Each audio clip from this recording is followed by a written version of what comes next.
Jadi saya teruskan kepada soalan yang kedua, iaitu panel Ustaz Azizi. Jadi kadang-kadang orang-orang liberalisme ini, mereka seperti mana telah dikatakan oleh Prof tadi, menggunakan ayat Quran ataupun hadis untuk menjustifikasikan liberalisme ini ataupun unsur-unsur Islam ini dalam liberalisme itu. Seakan-akan nak mengatakan bahawa Islam juga ada liberalisme. Sebagai contoh menggunakan ayat a'udzubillahi minasyaitonirrajim wa ma arsalnaka illa rahmatan lil alamin. Subhanallahul azim.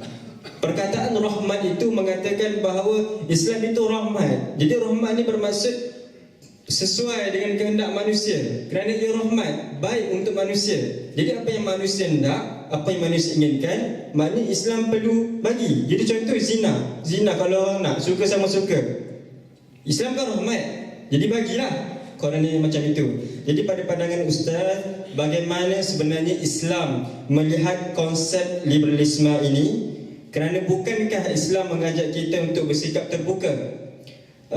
Dan Rasulullah juga mengajak umatnya agar bertoleransi sesama manusia. Jadi pada pandangan Ustaz, bagaimana Islam melihat konsep liberalisme ini sebenarnya pada pandangan Islam itu sendiri? Persilakan kepada Ustaz. Alhamdulillah, bismillahirrahmanirrahim. Alhamdulillah, wassalatu wassalamu ala rasulillah. Rabbi shrah li sadri wa yassir li amri wahlul 'uqdatam min lisani yafqahu qawli. Moderator, barisan panelis. Jawapannya senang je. Ana jenis bercakap direct to the point. Kalau nak cerita pasal Islam ni terbuka tak terbuka, soalannya adakah kita boleh terbuka di depan orang yang memperjuangkan hak untuk berzina? Muslim yang sejati sudah tentu dia tak boleh terima. Dan adakah bila dia tak terima itu satu petanda bahawa kita tertutup? Mudah macam tu je sebenarnya. Cuma saya tertarik dengan moderator punya pembukaan tadi tentang serangan pemikiran. Bila cakap pasal tajuk liberalism, agenda menjatuhkan Islam, memang dia merupakan satu agenda menjatuhkan Islam, dan dia merupakan serangan yang bertalu-talu, dan serangan yang paling bahaya adalah serangan pemikiran. Dan dia bukan berlaku masa kita sahaja, tapi zaman Rasulullah SAW lagi. Contoh apa yang berlaku di zaman Rasulullah SAW ketika period antara Perang Badar dan Perang Uhud, turunnya surah Ali Imran yang begitu panjang, yang berada di tengah-tengah antara dua peperangan, serangan fizikal Badar dan Uhud. Tetapi kalau kita perhati ayat dalam surah Ali Imran itu penuh juga dengan isu-isu akidah, isu-isu pegangan Muslim terhadap agama dia.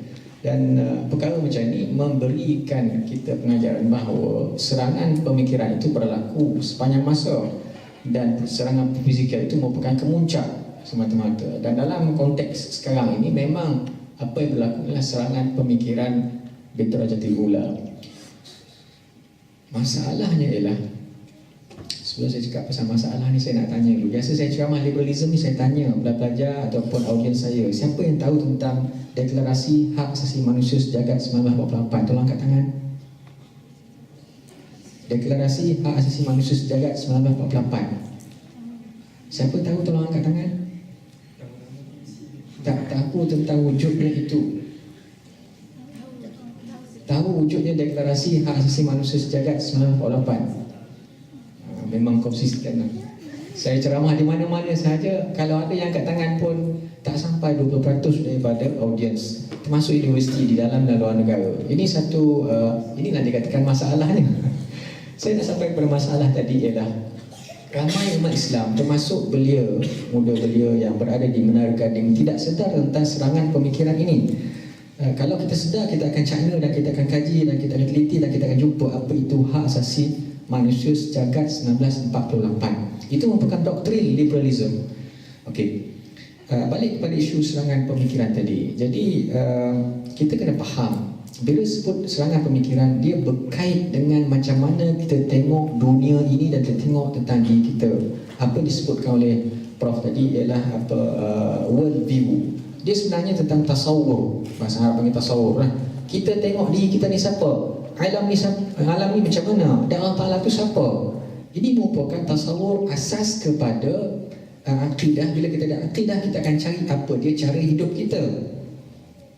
Jadi kalau asas tasawuf itu sudah berlainan, maka kita bincang pasal syariah, pasal hudud dan sebagainya tak akan berjumpa. Jadi golongan liberal ini daripada awal lagi dia sudah hilang kerangka itu. Kerangka tasawuf kita ialah Allah Ta'ala yang menciptakan kita, Allah Ta'ala yang memiliki agama Islam ini, dan Allah Ta'ala yang menyusun agama Islam ini. Dia bersifat Rabbani. Perkara ini tidak ada pada Kristian. Saya sebutkan begitu kerana liberalism lahir selepas daripada Barat, orang Barat menolak agama. Dan dikata mereka menolak penguasaan gereja dan menolak penguasaan raja. Selepas mereka tidak tahan dengan cengkaman gereja itu, mereka menolak kuasa raja, kuasa gereja. Tapi akhirnya apa yang berlaku ialah mereka jadi ateis pada hari ini. Maksudnya menolak agama itu totally. Jadi sejarah itu menunjukkan kepada kita bahawa Kristianiti yang ada pada masa itu ialah Kristianiti yang dah bercampur aduk dengan ciptaan manusia, bercampur aduk sampai tahap kepada perkara yang terlalu asas dalam agama, iaitu akidah. Jadi ini adakah berlaku dalam Islam? Jadi mereka ada justifikasi mereka untuk menolak agama mereka, tetapi kita ada justifikasi untuk tolak agama kita? Tidak. Jadi kita berpegang kepada Islam itu amat sempurna, dan kalau nak bincang satu persatu tentang masalah yang mereka kata tidak sesuai dengan zaman ini, silakan, apakah dia sebenarnya. Yang kedua saya nak sebut tentang terbuka tertutup inilah. Apa yang berlaku pada hari ini, bila kita sebut liberalism, kita kena faham dia bukan isu terbuka tertutup daripada awal. Pada saya isu terbuka tertutup pemikiran ni dia tak ada kaitan dengan liberalism. Dia isu lain. Liberalism ni artinya mengutamakan hak individu walaupun kebebasan individu itu untuk kufur dan fusuk. Itu bahasa mudahnya. Kebebasan individu termasuk kebebasan untuk kufur dan fusuk, kufur dan buat maksiat. Jadi mudah kita faham. Jadi adakah bila kita menolak kebebasan untuk kufur dan untuk buat maksiat itu menunjukkan kita tertutup? Dia isu lain. Sebenarnya kalau kita terima itu bermakna kita mundur ke belakang. Sebab kita sudah diterangi dengan agama Islam. Islam ni dah bagi kita satu cara hidup yang terang benderang. Ketika Barat melalui zaman gelap dia, kita bermula dengan munculnya Rasulullah SAW membawa agama Islam ini. Dan Islam hidup dalam keadaan yang zaman gemilangnya. Kenapa kita perlu berundur seperti mereka berundur? Jadi kebebasan mutlak itu merupakan satu sikap ataupun pemikiran yang tertutup sebenarnya. Mereka tidak tahu bahawa di sana adanya Allah SWT yang menyusun atur kita punya kehidupan dengan sebaiknya. Kemudian perkara yang seterusnya saya nak sebutkan sini ialah dalam Islam ada perkara yang disebutkan sebagai unsur tetap, sabat. Itu ciri tasawuf Islam. Islam ni bukan agama rekaan manusia. Kalau rekaan manusia memang dia akan berubah-ubah lah. Berubahnya manusia, berubahlah agama tu. Tetapi Islam ni ciptaan Allah Subhanahu Wa Taala. Jadi di sana ada perkara-perkara yang tetap, tak boleh nak berubah. Dia ibarat padang bola, ada garisan. Garisan outside. Jadi kita nak berubah dalam padang bola tu, nak beraksi macam mana, nak flying, nak striking macam mana ke, nak gelicik macam mana, terpulang pada kita. Tapi asalkan jangan keluar daripada garisan. Dalam Islam ada kerangka tetap itu, ada garisan itu. Antaranya pertama sekali, Allah Subhanahu Wa Taala adalah Al-Hakim, adalah pemerintah ke atas kehidupan manusia dan muka bumi. Itu tak ditolak. Apa sahaja peraturan, apa sahaja cara hidup yang melanggar apa yang telah ditetapkan Allah Ta'ala, tak boleh nak tolak. Itu adalah benda yang sabit, benda yang tetap. Yang kedua, perkara-perkara yang telah putus, muhtamat, muhkamat dalam Al-Quran tak boleh nak dipertikaikan. Itu juga perkara tetap. Bincanglah macam mana pun, nak discuss lah, dialog lah macam mana pun. Tapi kalau membawa kepada mempertikaikan, mempersoalkan benda yang telah ditetapkan Allah Ta'ala dengan nas yang muhtamat, itu satu dah keluar daripada kerangka tetap. Jadi apa yang berlaku pada hari ini ialah mereka melakukan serangan pemikiran secara kita tak sedar. Di Malaysia pada hari ini mereka mengajukan wacana-wacana, dialog-dialog untuk berbincang perkara yang memang dah putus dalam Al-Quran atas alasan dialog secara akademik. Akademik apanya kalau kita melanggar metodologi ilmu itu sendiri. Kalau kita cakap pasal syariah, Kita tak boleh nak bawa macam mana yang Prof sebut tadi. Maknanya kita nak tafsir mesti menurut disiplin ilmu tafsir itu sendiri. Kalau kita sendiri datang kemudian hari ni, yang baru lahir hari ni, tiba-tiba kita tolak segala tafsiran ulama terdahulu dengan mudah-mudahnya kita letak diri kita setara dengan dia, masalah besar. Dalam disiplin ilmu apa sahaja, perubatan ke kejuruteraan ke sekalipun, kalau kita buat kajian, buat bahas, penyelidikan, mesti ada metodologinya. Dan metodologi itu ialah apa yang telah ditemui oleh ulama-ulama terdahulu. Jadi kita tak boleh ngalanggar benda tu. Apa saja disiplin ilmu, bukan ilmu syariah Islam saja, tapi apa saja disiplin ilmu mesti ikut benda tu. So liberal pada hari ini dia bincangkan perkara-perkara yang telah menjadi kaedah prinsip-prinsip dalam Islam untuk dia bawa satu cara kita punya pemikiran diserang. Akhir sekali saya nak sebut, mereka punya sasaran dalam isu serangan pemikiran adalah apa? Sasaran mereka adalah sumber. Kita ambil Islam ni daripada mana? Daripada Quran. Jadi dia serang sumber itu.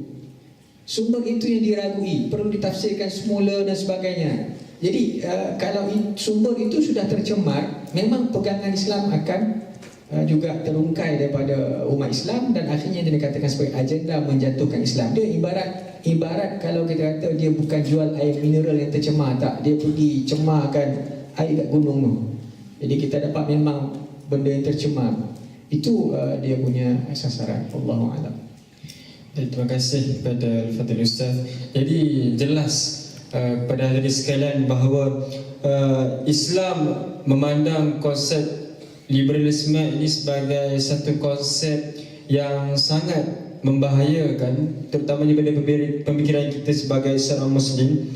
Kerana apa yang saya boleh simpulkan daripada perangan Ustaz tadi menyatakan bahawa Islam itu telah menunjukkan satu jalan yang sangat terang benderang, katanya. Maknanya sangat jelas. Tiada yang tiada yang boleh diragui lagi. Tetapi dia ada batasan-batasan dia. Maknanya kalau kita melangkaui batasan tersebut, seperti kita berhukum dengan Al-Quran menyatakan bahawa Allah adalah sebagai Tuhan, Allah adalah sebagai Al-Hakim, penentu segala kekuasaan, Allah SWT. Tapi kalau kita keluar daripada garisan itu, mempertikaikan lagi, nak berhujahkan lagi perkara-perkara yang qat'i ataupun telah putus dalam Islam, maknanya kita telah seolah-olah mengeluarkan Islam itu daripada keaslian Islam itu sendiri. Jadi apabila keaslian itu kita keluarkan, maka kita bukan lagi Muslim yang sejati. Akhirnya itulah dikatakan sebagai Muslim liberal. Baiklah.